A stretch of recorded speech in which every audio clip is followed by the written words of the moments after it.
Howdy, howdy ho.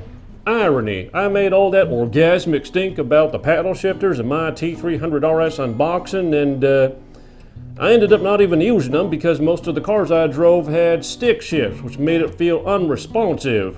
It really only applied to race cars in F1. Here's the thing, Gran Turismo was the series that got me into sim racing in the first place, so it holds a very special place in my heart. However, the series has been problematic over the years.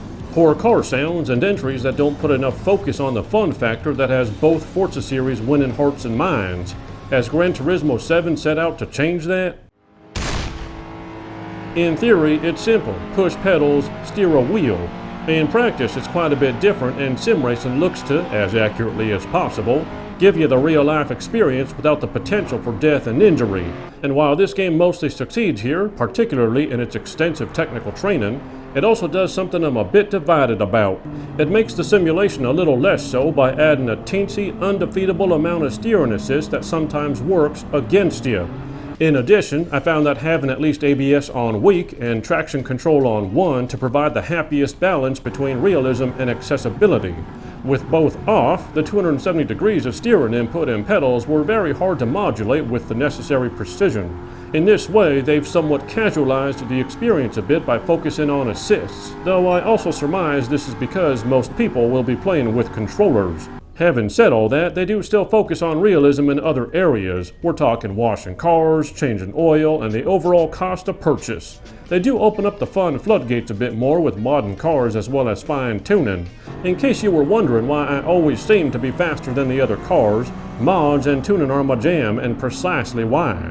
Overall though, this is still a damned fine racing sim experience, even if it caters a tad towards the casual controller experience than the steering wheel one. But be wary of the AI. It's apparently the 90s where AI has zero compunction about putting you in a wall.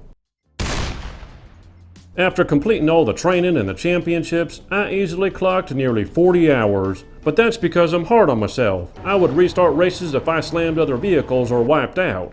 The good news is that the track count is healthy. The bad news is that the car count is not. And by car count, I'm not necessarily talking numbers, I'm talking roster.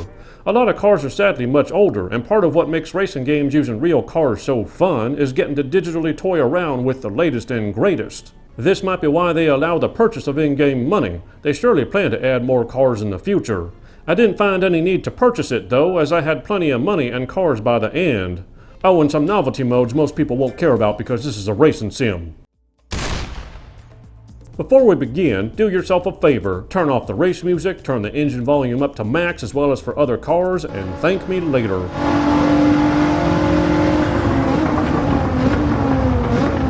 As for the graphics, this is that cross-gen problem we can't seem to escape. The cars themselves are some of the highest and most detailed I've ever seen, and I simply could not stop watching the absolutely fantastic looking replays thanks to ray tracing. When it works. This is where cross-gen comes in, as there seems to be some sort of budget for when ray tracing kicks in and when it doesn't. This is also apparent in the backgrounds, as it is clear these backgrounds were built with the PS4 in mind, and the assets were not rebuilt or enhanced for the PS5. Want more evidence of that? The abysmal water mist following behind cars in the rain could easily be done better on the PS5.